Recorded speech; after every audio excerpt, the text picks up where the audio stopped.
Welcome everyone to tonight's webinar, Livestock Decision Making in Dry Seasonal Conditions. My name is Alison Desmond from Agriculture Victoria. This seminar tonight is being managed and hosted by Redback Conferencing, and they're an Australian-based company providing webinar and teleconferencing services. Jordan from Redback is with us tonight to ensure everything goes smoothly. Please be aware that the seminar will be recorded and we'll make it available to you soon afterwards. With many areas of Victoria having experienced a dry autumn and winter, and now with the likelihood of below average rainfall for spring, Agriculture Victoria have brought together presenters Colin Peace and John Webware to present on the following topics: hay and grain production and fodder market forecast, and livestock decision making in a dry spring.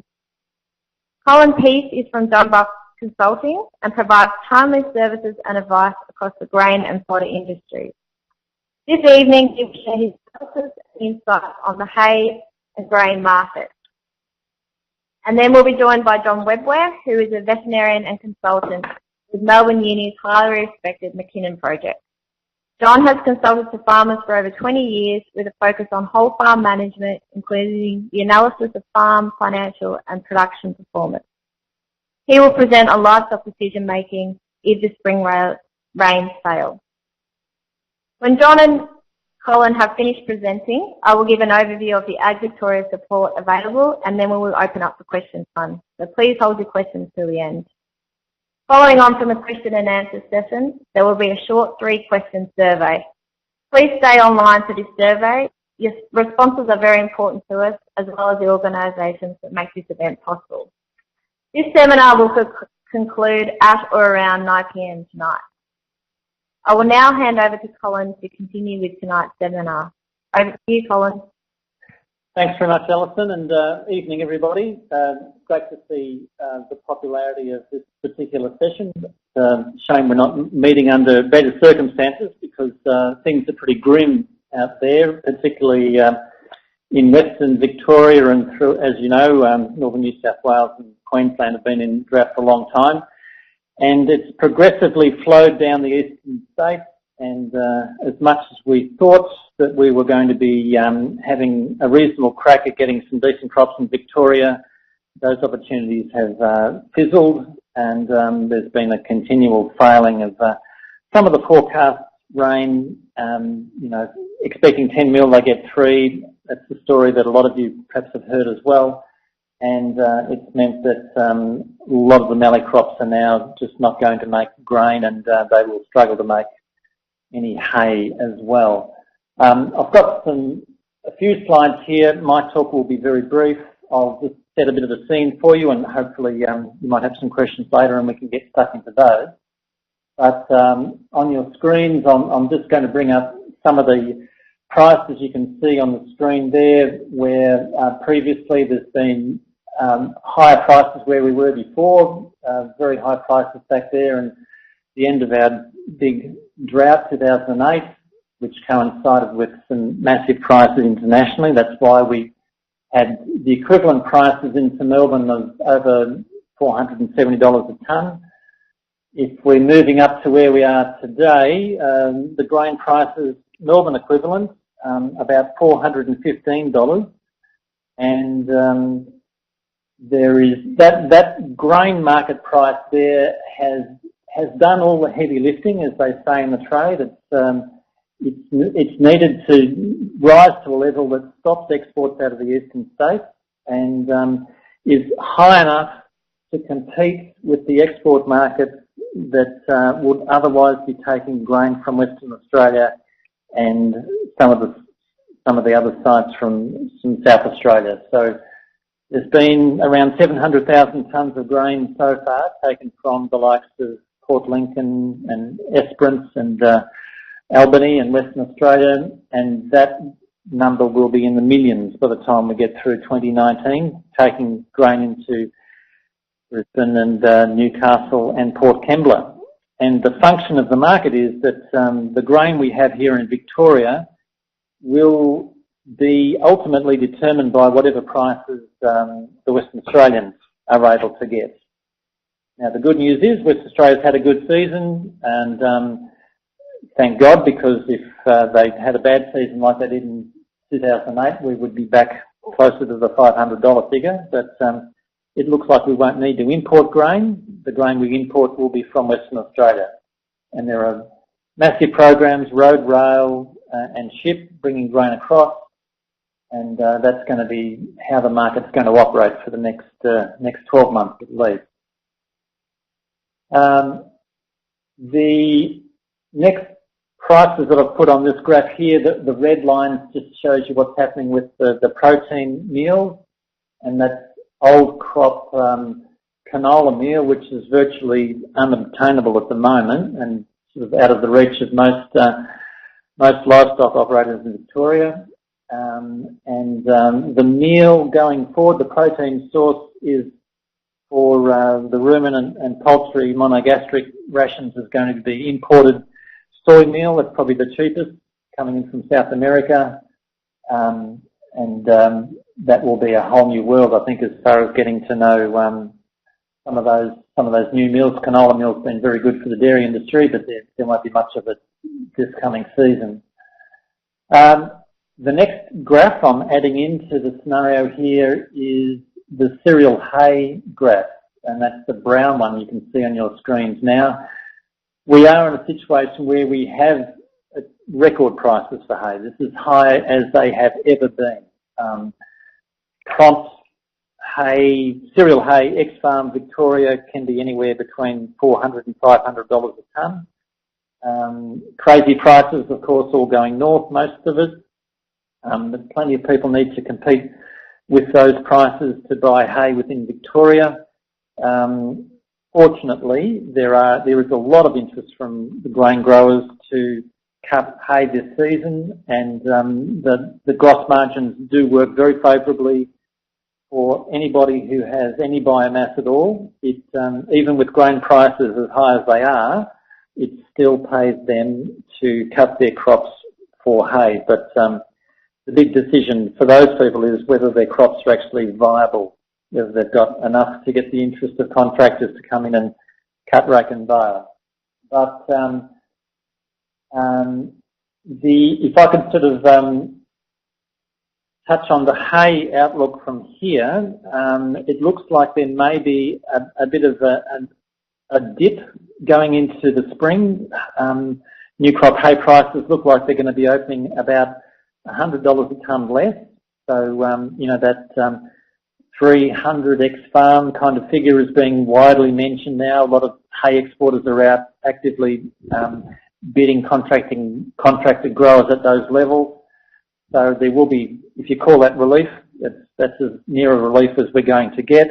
It may come down more than that if we can be surprised about how much hay is actually going to be baled, and that's a bit of an unknown. But once the spring is over and done with, the drought demand in New South Wales is going to continue. There'll be a little bit of hay made up there, but once we get beyond Christmas next year, or this year and getting into next year, that's when it's going to get potentially pretty scary, with everybody hunting for a very much reduced volume of hay. We don't have much carry in to speak of, as we did this year. So we've got a very bare cupboard, a very minimal amount of hay that we can make, and ongoing demand. So the pressure on hay is going to be immense. And just to sort of finish up a little bit on the prospects for where the grain markets may end up, I think my view is, and others I've spoken to, is that the market's gone up as high as it needs to, and the prices from here on are going to be more dictated to by what the world market's doing. And the world market currently is being very disappointed by the level of sales that are being made, particularly out of the US. And the Chicago prices came down $17 Australian last week, and so we're in a short-term dip, at least as far as that's concerned. But you'll expect to see grain prices at these similar levels for quite some time.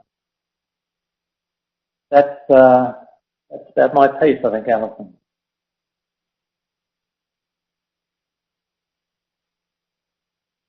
Okay, Colin, thank you very much for that. And as I said, we'll have plenty of time for discussion afterwards, so you'll be able to ask as many questions as you like of Colin after that.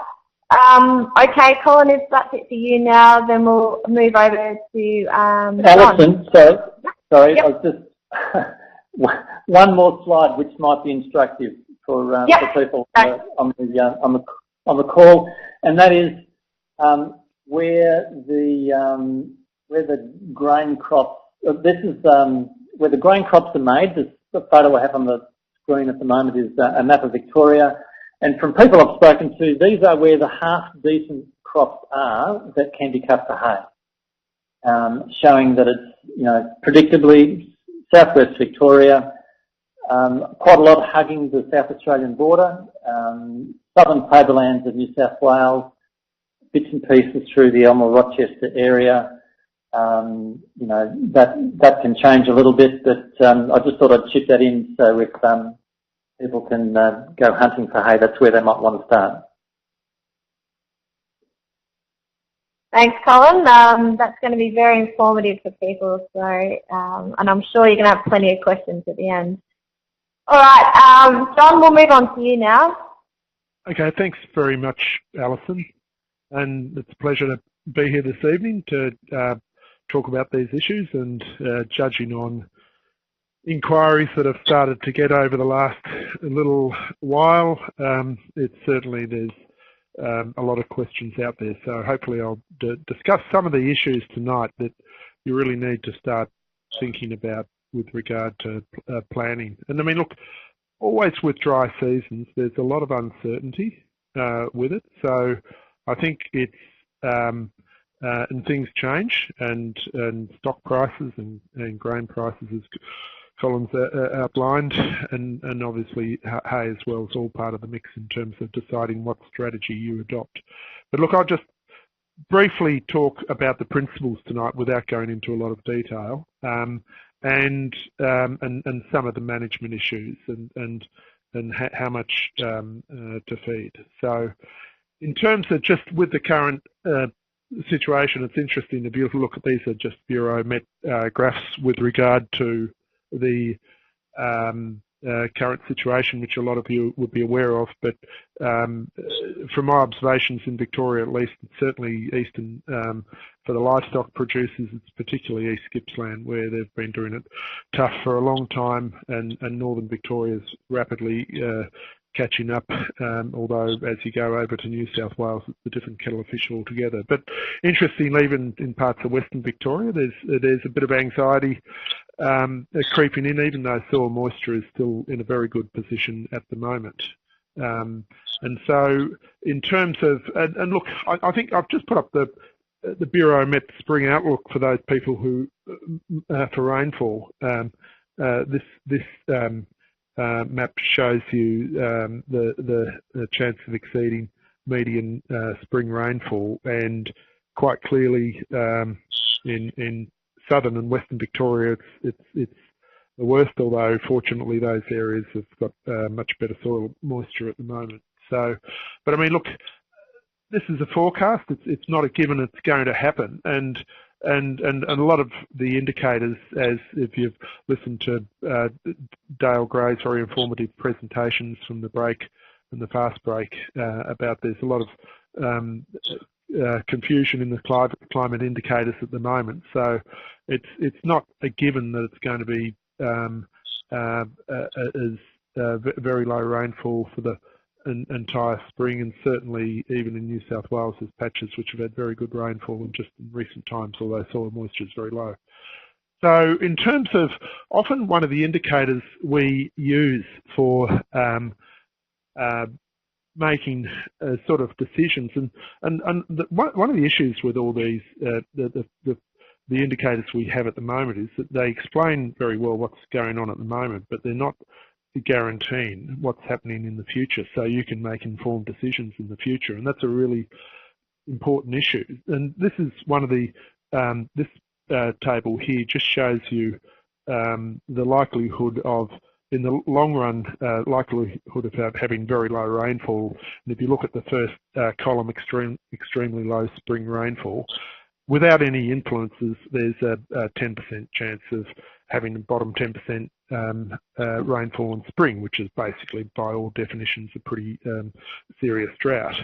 If you overlay the SOI on that, when it's below the threshold of -8 or so, that likelihood of very extremely low spring rainfall increases to 25%. And if you overlay, if you have very low August rainfall, that risk goes up to 40%. It's 1 month of the year which you can actually use where there's sort of a bit of a correlation. If you get a dry August, there's a higher likelihood of a dry spring. But for all other times of the year, that relationship doesn't follow through. It's almost a perfect random model, in fact. But the reality is this year, half of Victoria's had actually above average August rainfall and the other half has had below. So it's not a clear picture, and SOI is certainly not breaching that threshold in August, and it's bouncing around the neutral level, but it's a bit low at the moment, but certainly. So this sort of pattern which we've used in previous droughts, I think that relationship's not as strong this year. So I think it's back to unfortunately fortunately in a way the relationship is not there. It still might be a very low spring rainfall, but it's not a given. Okay, and I think that's an important message at this stage.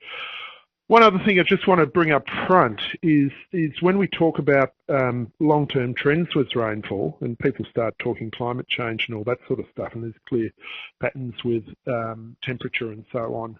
But if you look over the last 100 years, and this is a rolling 10-year average rainfall since the turn of the 1890s, in fact, for a central Victorian location, but it's a pretty similar pattern right across Victoria, which shows that, if you look at this fluctuates up and down right the way through that whole period of time. If you take from the 1950s, there's a trend downwards in rainfall since that period of time. But if you take from the early 1900s, the actual annual rainfall has been pretty consistent. It goes up and down in sort of almost decadal type patterns, but certainly there was a dry period, that very dry period at the end of the 2009 or so, where it breached a very low level similar to what it breached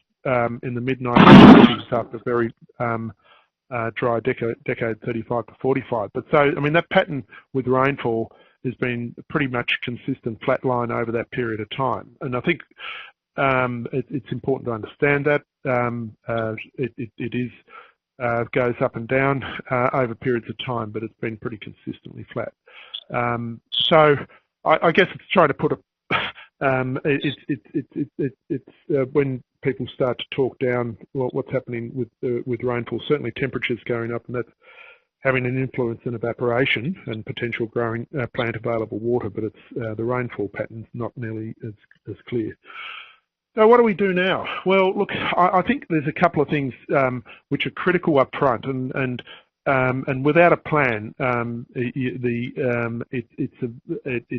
really increases the anxiety levels. And we know grain prices are very high, but with the commodity prices where they are, particularly for sheep, it's actually quite a different playing field in terms of making decisions of what you do, even with these high grain prices. So it's a matter of monitoring what your situation is, planning for what you're going to do over the next 6 to 12 months, and putting them into careful budgets to understand exactly what your particular situation will be, because everybody's going to be different there.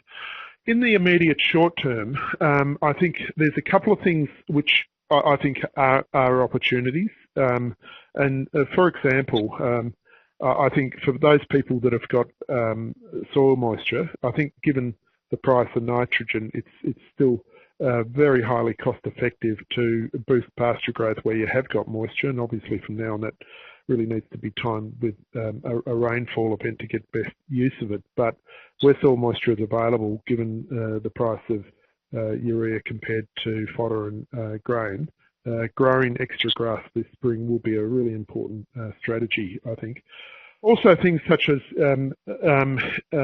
grazing management strategies in terms of improving pasture growth with careful grazing rotations can boost pasture growth a little bit, let's say even 10% if they're carefully planned rotations, and the rotation length will depend on how rapidly the pasture is growing in your area. And whilst it is growing, that's a really valuable tool as well to consider.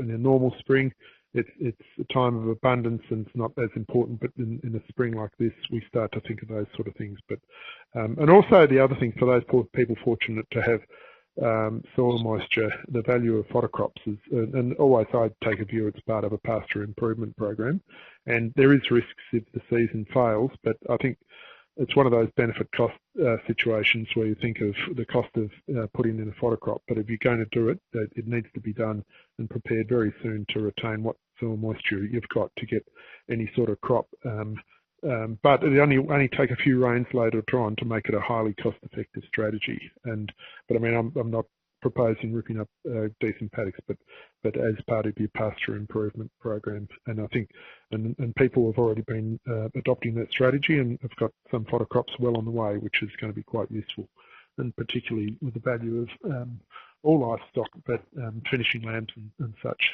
highly cost-effective. The other thing in terms of which you need to consider, if your season's closing in, early stock sales, and that's a trade-off between what their weight gain is, what the value of the stock per kilogram is now, and the likely value per kilogram later on. And there's a bit of crystal ball gazing that, but collecting information to make more informed decisions. So, I mean, really the strategy there is to sell sale stock whilst they're in good condition, and that particularly comes to the pointy end of decision if pasture availability is diminishing and growth rates are diminishing. So that's certainly one I think is something which you need to consider. And really with the season, the adjustment availability is pretty limited, but for those people fortunate to look at that as a strategy to reduce supplementary feeding and take pressure off your existing place if feed's getting short is important too. So all these strategies need to be planned and need to be considered now.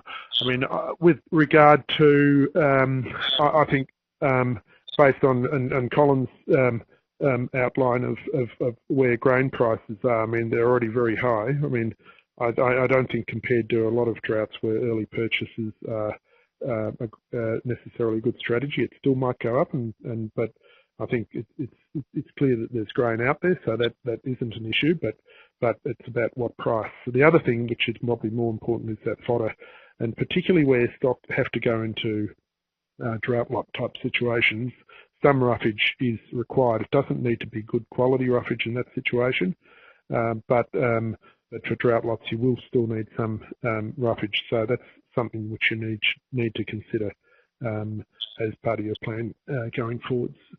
Obviously, water resources, and up north in particular, there's a lot of dams which are pretty low levels. So, I mean, I think most people have invested heavily in water resources over the last 10 or 15 years, and so, but for some people, it's still going to be an issue, and so it's a matter of grazing out those areas early where water is limited, and making investment to secure your water in other strategies is required rather than just hoping. The other thing which I reckon is a really important, just general principle, is to set up monitor mobs. Now, I think, I mean, a lot of producers don't monitor live weight of stock and condition as much as they should. And I think I really emphasise, given the cost of grain, I think you can make really important fine-tuning decisions, knowing what the weight change of stock is, whether or not you can save on supplementary feed or need to increase it given the value of stock. But the important thing, if you have monitor mobs, it will enable you to make those decisions at a really small level, which can save substantial amounts of money over a full feeding regime over summer. So I implore that is a strategy, and a lot of people have invested in automatic weight drafting facilities. So a lot of people have those facilities now to do it. But if you're even doing it conventionally, I think it's a highly cost-effective and important strategy to set up those monitor mobs early. It doesn't have to be every mob in your place, but some mobs strategically to represent different classes of stock is really important. And of course, I mean, the other thing which we need to be wary of is what time for those people where the spring does fail is where stock will need to go into a feedlot type regime. And obviously, there's a lot of uncertainty with that, given we've still got most of spring to go, and there's still opportunity to pour more rain to boost pasture growth. But it's something which we need to be aware of to set ourselves up to. So when paddocks become when paddocks become really short, that the stock are removed to minimise the damage to pastures. Now, just one thing, a little question on monitor. What's a monitor mob? It's actually a group of sheep which you're monitoring their body weight at typically monthly intervals as a representative sample of a mob. And now, typically, I mean, if they're tagged sheep, it might be 30 sheep per mob, but if they're not tagged, it might be about 80 per sheep per mob. Will give a representative sample of what body weight changes are happening. Okay. With regard to that pasture management, it's a really important thing to emphasise in drought. Now, a lot of you have been obviously through tough seasons in the last 15 years or so, and even longer, but and several times where the stock have had to be removed from pastures. But it really depends on your soil type and topography. And hilly country, obviously, the ground cover needs to be better. And just remembering, once they're removed, I mean, often there's still a bit of decay of residual pasture there. So what you start in summer, even without stock on there, it will gradually become barer over summer without any rain to generate some pasture growth. So, I mean, typically 70 to 80% ground cover, and that's a fairly easy thing to measure, and the risk of erosion dramatically escalates if pasture cover reduces below 70 to 80%. But on really sandy soil, it might be even 80 to 90%. And also, that's part of guaranteeing your survival of your perennial pastures, because it's a very expensive thing to have to resow pastures after a drought. So, in terms of just want to speak for the rest of the time on the broad options for this year, and I mean, look, the principles we have is the same as the previous droughts, but it's just we're talking different commodity prices this time around. And I mean, the critical things, obviously, with financial strength, what your peak debt will be after budgeting for your grain and fodder purchases over the drought. Now, different people, there's different ways of doing this. Some people will fund with debt, others pull on their farm management deposits, others have investment off farm, which will fund drought and so on. But whichever way it's going, it's important to budget your strategies moving forward. And also the other things to consider is, given feeding levels are going to be very expensive with grain prices where they are, is there ways of locking in forward sales to, for example, the sale of minimum price contracts for wool and so on, to give you confidence that the commodity prices aren't going over you if you're going to make a solid financial commitment. But you need to have discussion and careful consideration of these options. And of course, I mean, the issue is for some people where they sell down heavily, the restocking your place over several years, you've got to consider what the lost opportunity is post-drought. And generally, the case has been in previous droughts is keeping a reasonable number of stock through to get back into business as soon as possible is critically important. And that's particularly the case after those people remember back to that 2006, 7, 8 period where there was pretty ordinary seasons, very ordinary seasons in a row, but people who dropped off stock numbers substantially really missed out on those boom times subsequent to that with those good seasons. And of course, for those people who have got the cropping option, if they're dropping stock numbers, there is a cropping option or other land use if you have dropped stock numbers. But I mean, whichever decision you make, you've got to have a view of the future and future commodity prices when you consider this is the cost, this is the income, and this is what future value of the stock will be in making those decisions. And there's people out there to help you make those decisions. So, I mean, broad options, I'll just talk briefly about the feeding option and principles around that, selling stock and the adjustments, just touch on that again.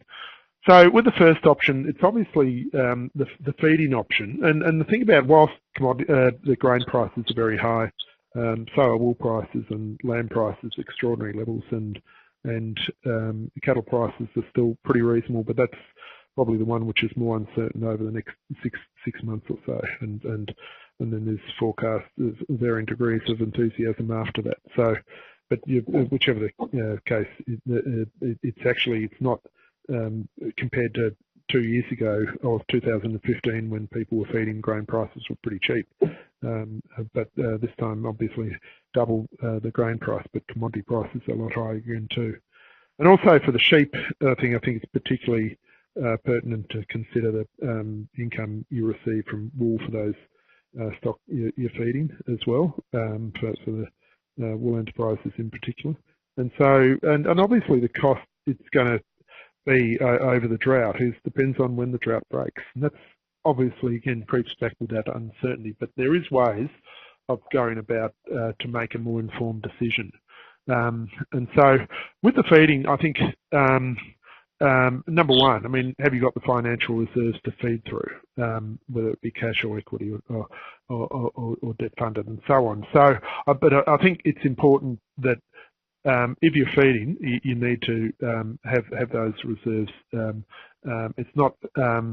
It's just not appropriate to say, oh well, look, we'll feed till January, but then we run out of money. That's not an option. So, I mean, you need to consider being able to feed right the way through if it doesn't break till late.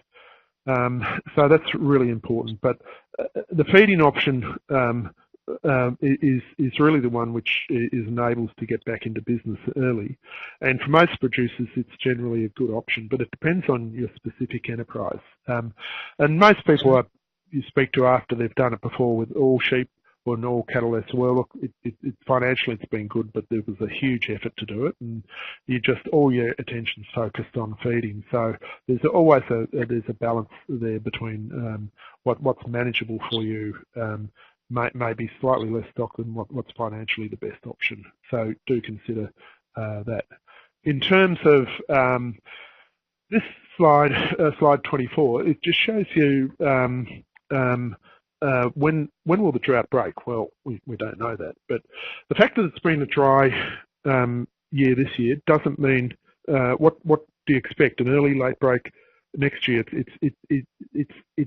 The rainfall now bears no relationship of when the break will happen next year. And there's no pattern if you look historically with a dry year followed by a dry year or dry year followed by a wet year. That's really important to realise. But so what we do, which for a start, and this is important for Victoria, there's a good probability of effective rain by the end of May next year, very high probability looking at historical records. And what I've done here with this, this is showing the probability of effective rain. This is a cumulative probability for 4 different sites. I've done Benalla, Henty in southern New South Wales, Ballarat and Say. I've left far western Victoria out of the equation, but the same principles apply now. And so what I've looked at is what's the probability of a January-February break, and effectively you need 100 mils followed by 100 mils, and for a March break, and then some follow-up as well. A March break is 50 mils followed by 50 mils in April, and an April break is 50 mils followed by at least 35 in May. Obviously, less required follow-up later because cooler conditions and less evaporation. Then May, 40 mils followed by 35 in June, which is not a great start, but it is a start to generate pasture growth and reduce feeding levels. But but I mean, basically, if you look at, say, for vanilla, there's a 4% chance, so 1 in 25 years, of having a late summer break to stop feeding. It actually is a 22% by the end of March and 50% by April, and you go to end of June, it's 95%. So for Henty, it's a bit higher with a bit further north, so a bit more influence of northern influences in February, but it's a bit lower over April and May because the southern influence is a bit less.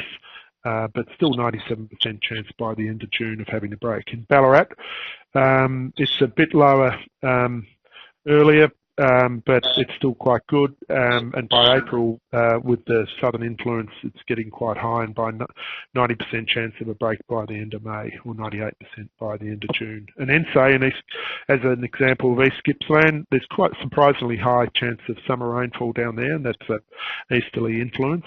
And by the end of April, it's quite high. But then it actually later breaks in that part of the world are a bit less, and so there's a 74% chance of by the end of May and 86% chance by the end of June. But so out of all that, what do we expect? We expect a normal autumn break, but also be prepared if rains come late. So this is extrapolating, and this is an example where I've used where it's been we've got some spring rainfall where we've only really started to feed a half ration by December. And this first column here shows the rate of kilograms of feed per DSE per week. So this is 1.5 and then 2.5 in January, 4.1 in February, right way through. And that includes hay and grain, and then it increases a bit later on with the effect of pregnancy for sheep. So the monthly feed cost, and I used a $400 per tonne rate, and so the monthly feed cost goes from $2.66 up to February. It's about close enough to $7 per month after that, with that $400 a tonne cost of grain. So the cumulative feed cost per DSE for this scenario, it goes up to the end of June at about $43.77. But and that's a worst case scenario. Okay, if you overlay those probabilities of break, say for northeast Victoria, I've used an example here, and multiply the probability of break by the monthly feed cost, the most likely scenario for feed cost is about $25. So for making decisions, I think it's important to look at both. The expected cost, the cumulative cost, will be about $25 based on the likelihood of rain in any given month, but the worst case scenario will be $44. So I think both are important. Can you feed if it's a worst case scenario, or do you just look at the most likely cost? I think it's important to look at both, and I find it, if you look back in previous droughts, how well that situation has worked to make an informed decision. It doesn't tell you when a break's going to happen, but it gives you a more informed decision of your likely feed cost when you're making decisions of what to keep and sell. Okay. Just another point too. Now, this is not a big one for this year because there's no differential in hay and grain, and I've used barley at $400 a tonne now. It might be a bit higher than that just at the moment, and hay at $400 a tonne. But and this is where we're feeding with a pasture residue. And so if we've got a pasture residue, we don't need to feed the lower energy density of for hay. And the point is here is we can get away with a smaller ration if we feed wheat because it's more energy dense, and so the cost will be substantially cheaper compared to hay, and whether it be 9 megajoule hay or 10 megajoule hay. So I think the point is there is that I prefer to keep my hay reserves as roughage if I've got limited reserves and feed grain. And now a lot of people have fed barley in previous droughts because it's cheaper, but the reality is a lot of people will be feeding wheat, and one of the main issues there is just introducing for acidosis and that, like ensuring there's enough roughage in the whole ration. Okay, so I mean, just briefly on the second option, I think selling the timing of sales, feeding until money runs out is not an option. It's a matter of you haven't got the money to feed, well, you'll have to sell earlier. And you've got to weigh this cost up, the capital value of selling those stock now versus the buyback cost and the income foregone. Say, for example, with that last scenario, the cost of feeding, most likely case of $24. If we're selling sheep perhaps at, let's say, at $120, say at the moment, for example, and or when we get to December, then you've got to think, well, what's the cost of buying them back later on? And that's obviously disease risk comes as part of that equation as well. But what's the cost of buying back later on? And also, what income have you foregone out of wool production of selling stock? And that's got to be balanced about that with that cost of feeding. And that's where the feeding option can be quite okay. Now, for some people, they might say, well, look, I'm well set up to do a bit of extra cropping, and although some people have taken a fairly dim view of that in recent years, but as a short-term strategy, it might fit in whilst you're building up your stock numbers, or where you do, some people might do dairy adjustment, or there might be trading into prices to fill up the gap whilst you're building up your core breeding stock again over the next couple of years. And obviously, for some people where they've got foot rot, I'd look at the opportunity. Well, is there an opportunity to trade over to better sheep at the moment, or get out of a problem enterprise? But do consider that disease risk with restocking. It's certainly a real issue, and also a lot of time it's very hard to replace the genetic merit. And I guess just want to, on the third option, adjustment, to me it's really a cattle option for most of the time, because of the disease risk with sheep with foot rot, and obviously the drench resistance can be managed by drenching back on with an effective drench. At the moment, the recommendation would be Zolvix or StarTech for any new sheep, but obviously there's an OJD risk, there's a security issue, and obviously as part of that cost of adjustment is the cost of freight to and from. And for cattle, it's often an attractive option, but the reality is, with the vast majority of people, it's not an option, because the adjustment availability is at the moment pretty restricted. But it might relieve the pressure, even if it's cost neutral with feeding, the amount of stock you have at home. And if you get a little bit of rain, it might mean that you might not have to feed quite as much at home. So it is worth consideration. Just with regard to finishing stock, it's obviously it's the sale purchase price, and so it's the price per kilogram, and there's a typo in there, I see $3.60, but it's you've got to consider the terminal value of your stock at the other end, what their value is now, and what the feed cost will be, and what weight gain is required. But obviously, if we're talking rapid growing, we need higher protein in the diet, and as Colin said, the cost of that might be higher. So do consider that. And just as a very rough scenario, and obviously the price of store lambs is high for a lot of people in that at the moment, but I've said, well, look, let's look later on. We've got store lambs at $110. We work on a feed conversion ratio of 7 to 1. We've got the feed on hand. The feed cost might be for 12 kilograms live weight gain, 84 kilograms of grain, so it might cost $40 with other costs thrown in there. We need a break-even price to selling out the other end would be $150 or $6.94. It's with an $8 skin, but I mean, just to break even, that's pretty pointless, isn't it? So really would need, I always work on at least a 20% return on investment with that sort of strategy. So really our carcass weight at the other end, we might need at least $8 a kilogram. So I guess the point is there is to do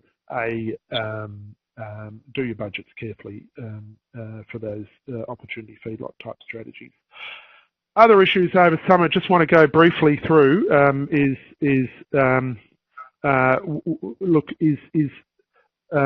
wean early, draft into management mobs for nutrition, so to manage their nutrition, not necessarily on age, except obviously if you've got your surplus stock, making sure they're in reasonable condition so you can get rid of them earlier.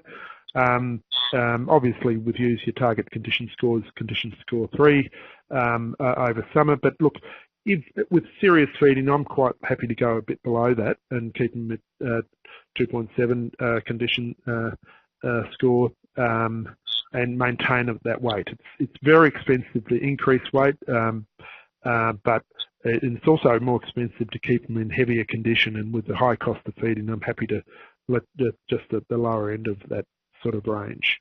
And obviously back to the monitor sheep, whether it be 30 tagged sheep or 100 or 80 sheep at random, and the same sort of principle for cattle. 30 tagged cattle would give you a good indication of what weight changes in the mob is. So with regard to just one thing with the prime lambs, I think lambs which clearly aren't going to make the grade as suckers is perhaps weaning them early and put them on the best quality feed, and the ones which are going to make suckers, keep them on for a bit longer. So, but for some people, it might be all lambs wean early, and for others, it might still be business as usual where you've got adequate feed now. So, and the other thing with for the spring calving cows is weaning early. Say weaning in January compared to March, there's about a 12% saving in feed, so that's quite valuable, and it really saves condition score on cows by weaning earlier, and also saving the total feed bill. And so you might be able to manage weight loss in cows in reasonable condition if they're weaned early, and also sale of surplus cows as early as possible. And weaner management and animal health is a really critical thing, and I'll talk a bit about animal health. And I think just up front, what I mentioned, metabolic problems post-drought. And certainly there was quite a few issues this autumn and winter, where particularly where producers handled old ewes too late, and ideally the ewes over 5 years old, get the handling of them pre-lambing out of the way next year, at least a month before lambing is pretty important. And I think for long-term feeding, we do recommend adding limestone, about 1.5% or so, to your grain ration, because grain is low in calcium. Post-drought pasture toxicities, whilst you're actually feeding, it's surprisingly few animal health issues. It's really when it starts raining that problems start. We see occasionally nitrate poisoning, but it's more of a cattle issue, and where hungry sheep go on to a short Phalaris toxicity. The other thing which we see commonly in drought situations, polioencephalomalacia, which is a neurological condition, and the first sign of sheep is they start going blind in the feedlot, but that's often an indication that there is not enough roughage in the diet. And I think as a total ration, a straw, to my way of thinking, is quite all right, and ideally a kilogram per week per sheep's a good strategy. Or for cattle, at least 20% of the ration on top of your grain. But in terms of the other thing too is vitamin E, and this is particularly if the season cuts out early and there's no green feed.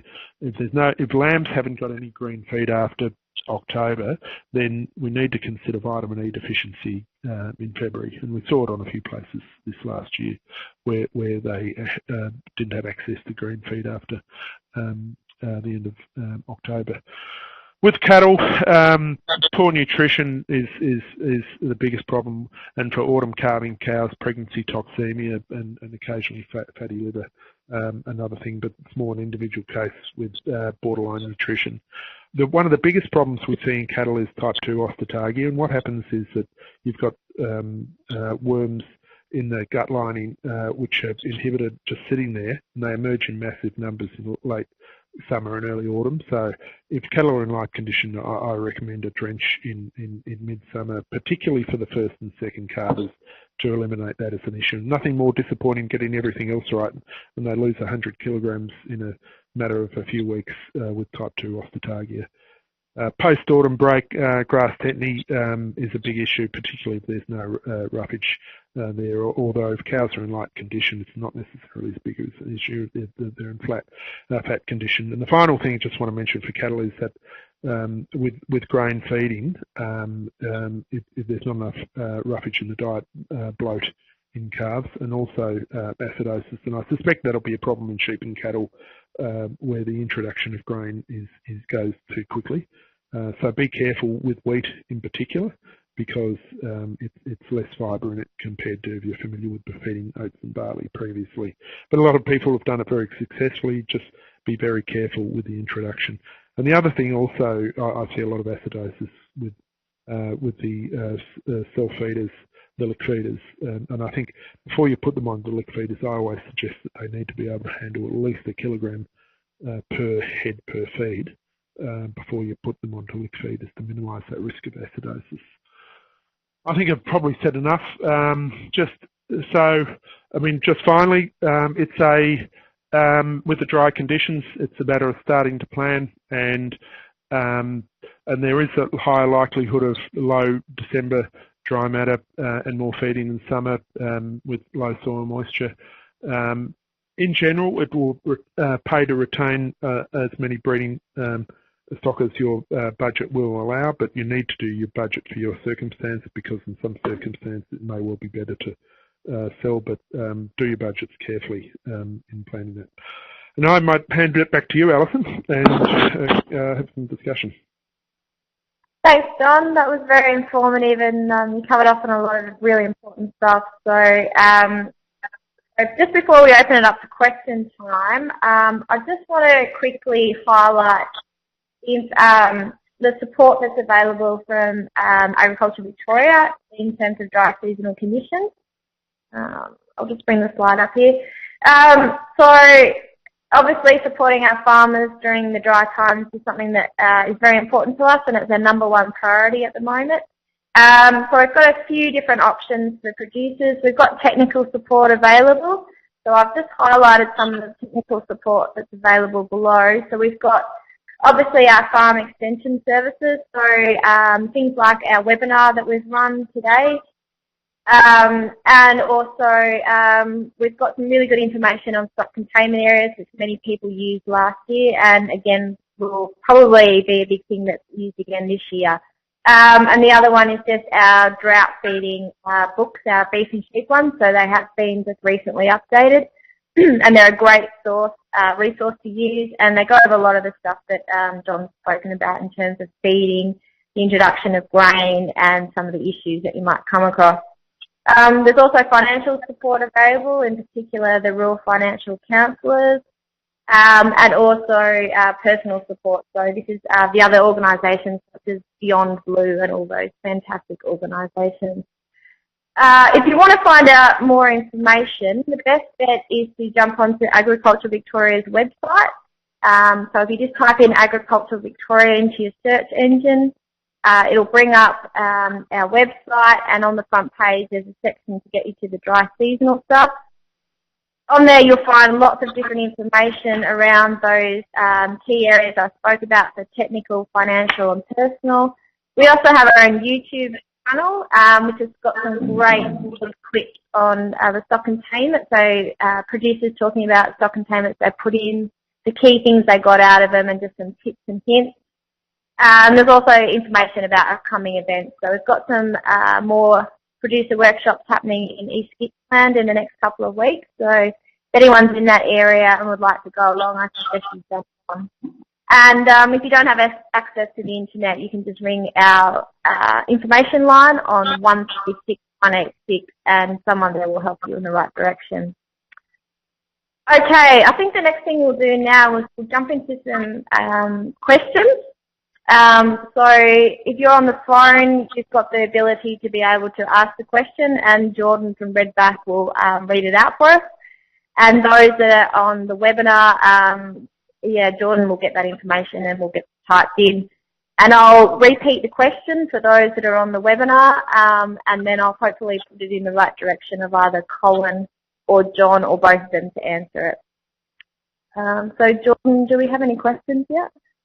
No questions at the moment, but for those of you on the phone, welcome to the Q&A session. To ask a question today via the webinar platform, please do so by typing your question into the chat box located at the bottom left-hand corner of your screen. If you would like to ask a question via your telephone and you are also logged into the webinar, please ensure that your computer speakers are muted. To ask a question via the telephone, press star 1 on your telephone keypad and wait for your name to be announced. That's star 1 on your telephone keypad. For the moment, we're going to wait for a queue on the telephone, but we do have a couple of questions on the webinar platform there. Alison, if you'd like to read those out. Highlight it there for you. Yep. Okay. Trying to get it to come up. So I can see, perhaps I'll say it to you, Alison. Whilst, Don, if you can go for it. With Malcolm was asking, with prolonged dry, what about protein levels for lactating stock? That's certainly at the moment, for by and large, I mean, you like 12% or thereabouts protein for lactating stock. For the spring calvers, I think going into summer, I wouldn't be too fussed about the protein levels, particularly in early lactation. But for autumn calvers, that may be an issue. But one opportunity perhaps is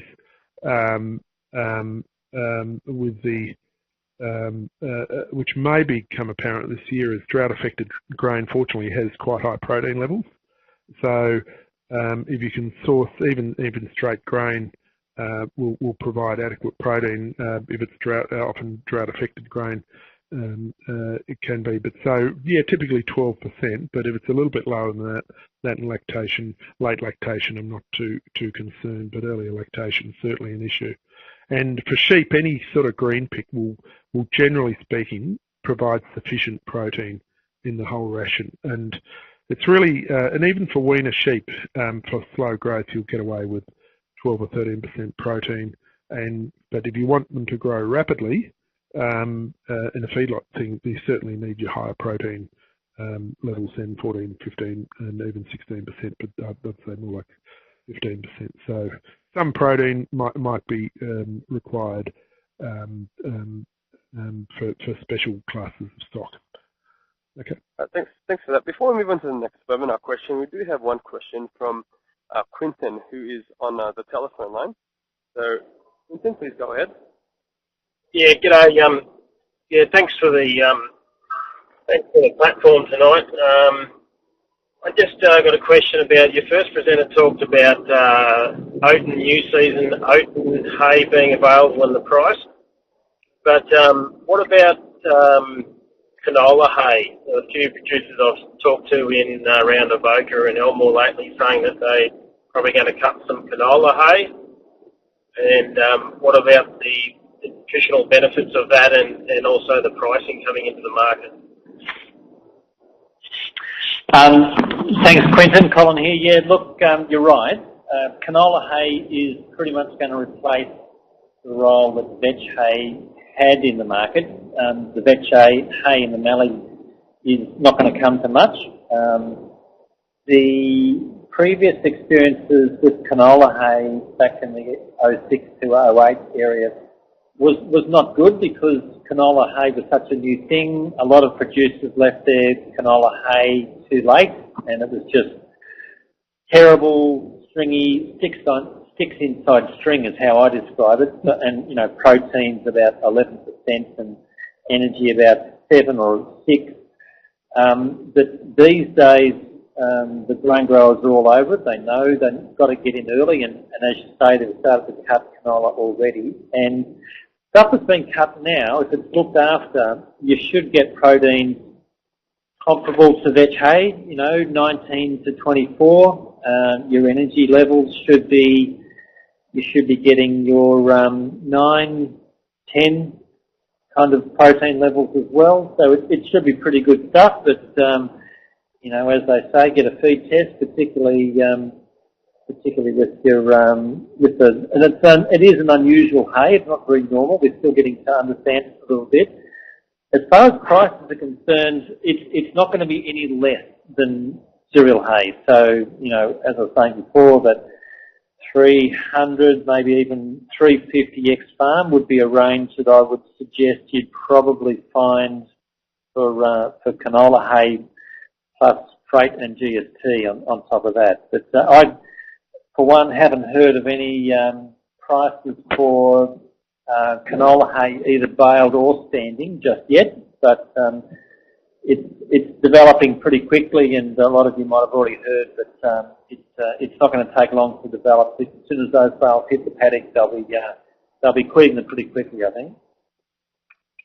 Thanks for that, Colin. Appreciate it. All right, thank you. Just one comment on there too. I mean, I think there's been a lot of discussion on health issues with canola hay previously, and I think there was a few issues with some silages, but I mean, look, my personal experience, it was okay as a feed source from a health perspective, but I think when it was a sole ration, occasionally there was a few issues, but they weren't that common. But things like polio and encephalomalacia became a bit of an issue on some occasions. Thank you.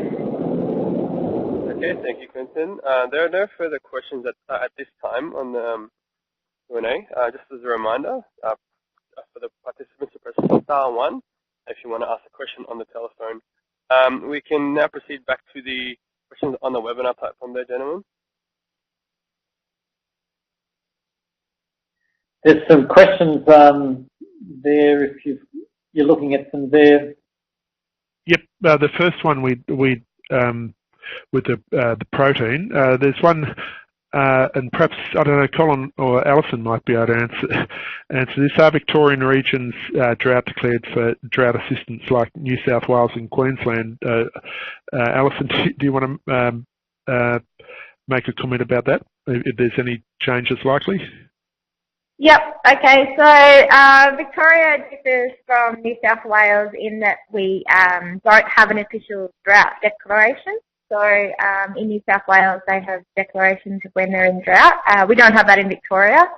So I guess all we do is, as I said, Agriculture Victoria is closely monitoring what the dry seasons are happening. We have a whole project that's all around dry seasons. We have regular phone hookups once a month, so we're monitoring it.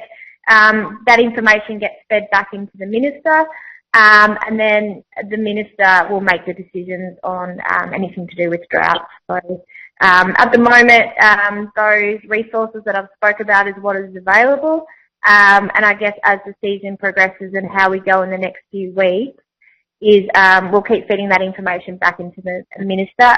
They're certainly aware that issues of East Gippsland is the hardest hit region at the moment in Victoria, so they're keeping a very close eye on that. Great, thank you. Beverly asks, are there any benefits to native pastures in dry conditions? Yeah, well, look, I'll make a comment about that. Just John Webb, we're here. Look, absolutely. Native pasture, obviously the quality isn't as good as the improved pasture species, whether it be green or dry. But one thing often with native pastures, the stocking rate on native pastures isn't as high, so the rate that it diminishes is slower. But I am aware of, so I'll give an example of situations in New South Wales where it's been in full-on drought for quite some time. Old native pasture, the feed quality is whilst it's there as a roughage source, the quality is pretty low, and so if it's a sole source of feed, you'll get rapid weight loss. But you can assess that by close monitoring of stock, how rapid that weight loss is. Any summer thunderstorms, they're quite responsive, and so providing a bit of green pick will help that situation dramatically. So, I mean, as a roughage source, and I'm talking once it's dry here, yes, it's a very useful roughage source, and if there's roughage out there and you're not breaching pasture cover thresholds in terms of bare ground, then I'd be quite happy using native pasture as a feed source with supplementing with grain.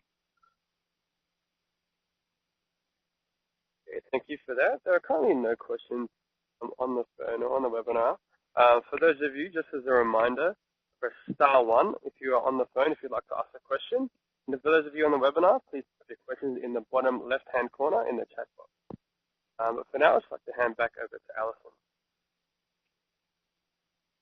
Okay, thanks, Jordan. good old internet has dropped out on me, so unfortunately I was unable to see the questions, but luckily John and Colin could. So just no more questions. I'd just like to thank... Sorry, yep, go. Actually, Alison, just butt in there. There is another question from Mark, and you can answer this one too, I think. is roadside feeding an option in Victoria? My comment would be, I think a lot of that you need to check with permits with the local councils. But do you want to add anything to that, Alison? Because it's in your domain. Yep. Yeah, John. Yeah, in regards to that, yeah, you're best to check with your local government, your local shires. They have policies around that. So my suggestion would be to start with them and have a chat to them about it. Thank you for that. I do see a few people typing at the moment. We may just pause here just for a few moments just so if there's any final questions that are coming.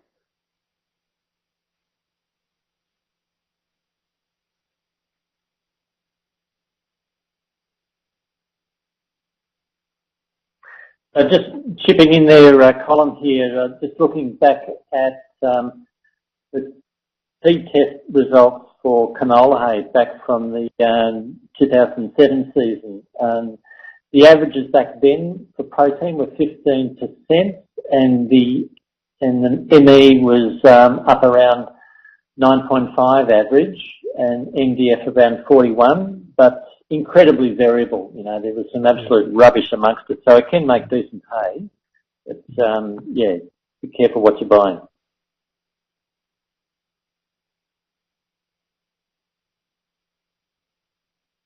Okay, thank you for that. It appears that there are no further questions at this time. Okay, so I'll just hand back over to you, Alison. Okay. There is one more question that's come through last minute there. Yep, go for it. And if you want, one of you gentlemen would like to... Okay, the question relates to what, from Neil, what decile spring growth could be expected in southern Victoria with good soil moisture? Good question. Look, if it depends on what happens with rainfall. If it's well below average rainfall, you'd still expect below average growth, so below 50%. But it's still highly dependent on what happens with it. But with rainfall from now on, but you're not locking in a bottom 10% year, because that moisture will certainly amount to something with regard to spring growth. But if it's a totally failed season from now, it won't be a 50% decile just based on good soil moisture at the moment. But it's a bit of a hard question to answer. But and I mean, you occasionally see those. Also, what health the pasture is, because I know areas where there has been, surprisingly enough, some serious pugging where it's been cattle only, and those pastures are locked into poorer growth with the pugging regardless of what happens now anyway. So, and it goes from very wet to very dry. It'll just exacerbate that poor growth. So that's a little bit of an issue for some people, but it's certainly I wouldn't just because it's good moisture. I guess the message is don't necessarily expect a 50 percentile in terms of pasture growth. But I mean, if you get a bit below average rainfall, you certainly could still get 50 percentile growth based on what soil moisture you have now. So it really depends on what happens with rainfall from now on. Thanks for that. I believe we have another question from John. Any comments about using molasses to provide energy? And is much molasses viable? You look, usually it hasn't been an option because it's two things: handling and cost. And I'm not sure. I'm really not quite sure the cost of it at the moment. But I would be working out this on a basis of cost per unit of energy. And I know some people have previously used as a feeding option molasses with urea, been supplemented very carefully. with straw, and that can actually work as an option, but it really comes down, work it out your cost per unit of energy. But Colin, I suspect availability would be an issue this year. I'm not quite sure, because I'm sure would be further down the pecking order with freight from up further north. Yeah, look, I think you're right. I think that the feedlots would have gobbled that sort of stuff up well before it gets down this way, John. But yeah, I'm not awfully close to it, but you'd imagine that would be the case. But it's the same. I mean, again, it's the same principles. I mean, cost per unit of energy and so on, and that as well. So, but yeah, look, I haven't seen it as an option. I haven't had any queries about it of late, but I'm not quite sure.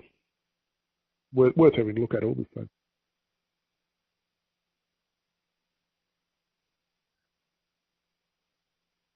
All right, we have a question here from Malcolm. Important to continue feeding stock until a feed wedge is established, and then easing stock onto grazing rotation. Yeah, look, there's a balance here, because I guess my comment is, if it's an early autumn break, well, whatever you do, it doesn't matter, because you'll have feed there very soon anyway. It's more important that if it's a later break and pasture growth rates are slow. But obviously, it's a real balance between locking them up for too long. You will definitely produce more winter feed out of getting that feed wedge going properly, but it comes at a cost.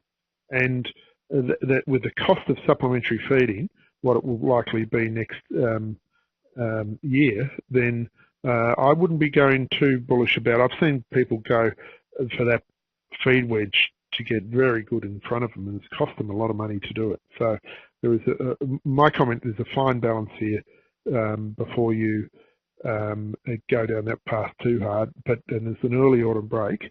It's not going to be measurably important, because we'll all have feed very soon. But if it's a late break, it becomes more pertinent. But I would implore people to consider not going.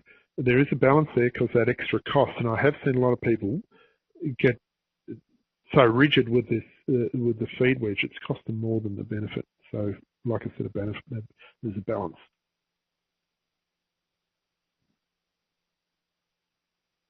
Okay, thank you for that. It does seem like that was the final question. I didn't see anybody typing, and there's nobody on the line raising their hand for a question. So I'd like to hand over back to Alison. Okay, thanks, Jordan. Okay, so if that's all for questions, first of all, I'd like to thank everyone for coming on the line tonight.